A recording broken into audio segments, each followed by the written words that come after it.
Hi everyone, Dave here at East Rosebud Fly and Tackle in Billings, Montana. Today I'm going to tie for you a Craig Matthews pattern, the Sparkle Dun. The Comparadun, which was the original fly that Nastasi created back in the 50s, is basically a mayfly, a minimalist mayfly with an upright deer hair wing. This floats right in the surface. And of course it's made for the calmer sections of water. You don't want to run this through a riffle, but through pools. This is a great fly.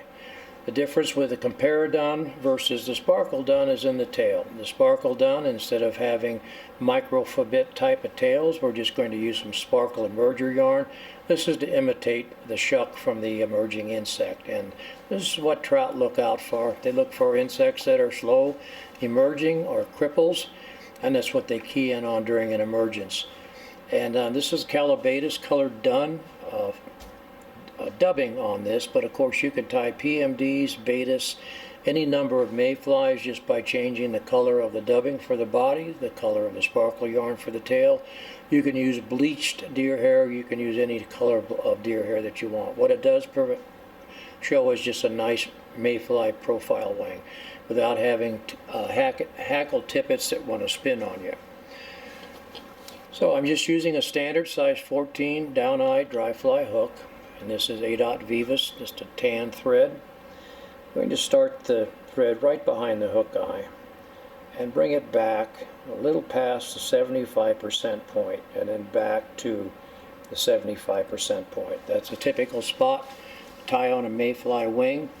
What I have here is just some Comparadun deer hair. This is coastal deer hair. It's very fine, typically short, and it's made for these types of flies.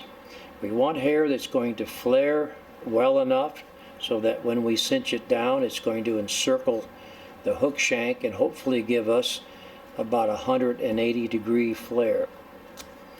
So we'll cut off a small bunch here and clean up the short hairs from the butts. You can see there's very, very little underfur in this hair. And stack the tips.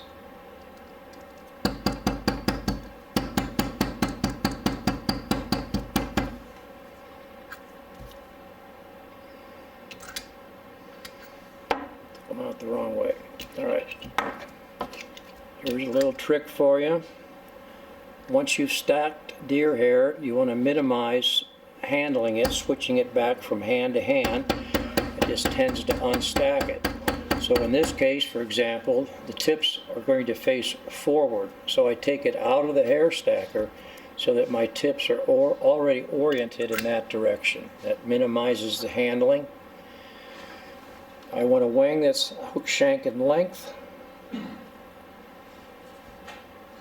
So, put it at the 75% point. 2 wraps of thread over it, and then we want to flare it. If it doesn't quite flare, you can help it a little bit around with your fingers.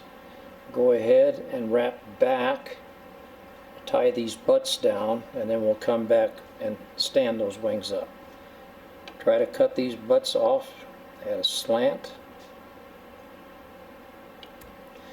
so you don't have quite so much of a step down in the back. We'll come back and take care of those. Alright.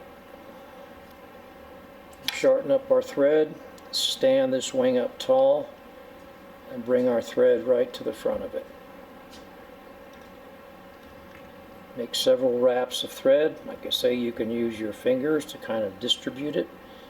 I don't think it has to be exactly 180 degrees,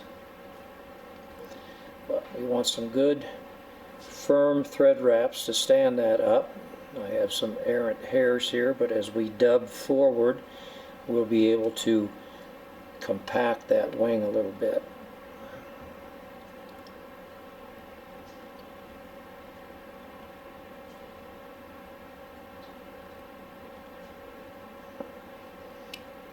Now we'll come back.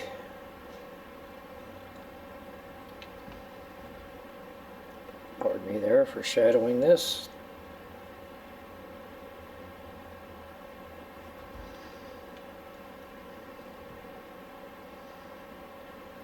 Okay.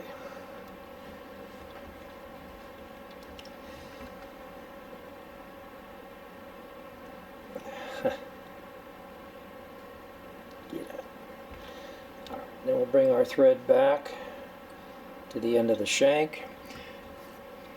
I think the most common mistake I see when people tie shucks on flies like this is they use entirely too much material. Remember, this is supposed to be the almost invisible exoskeleton that this insect is exiting from. We want it to be translucent, almost transparent.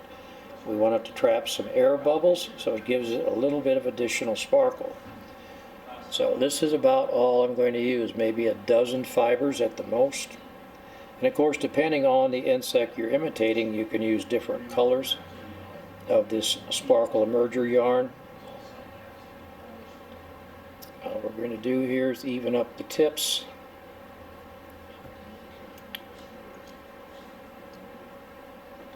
Tie them in, and you can scoot the butts back a little bit to even everything up. And taper that abdomen back up to the butts of the hair.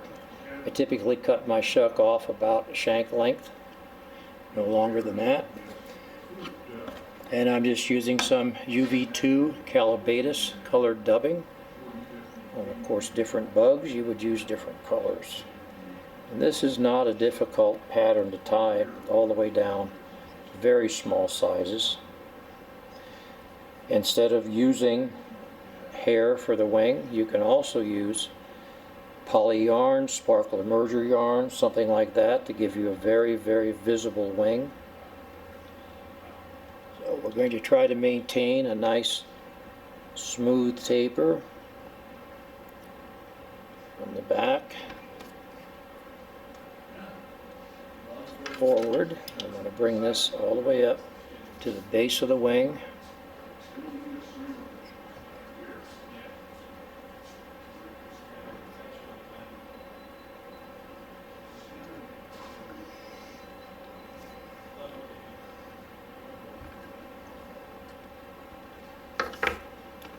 Still have a few hairs that want to give me trouble here. So right now I'm at the base of the wing. Then I'm going to prop that wing up again, come forward with the dubbing.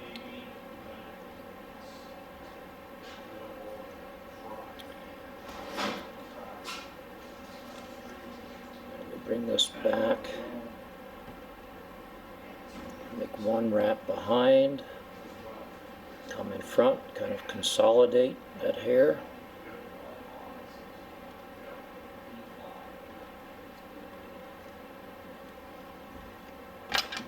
And then we'll trim that up a little bit.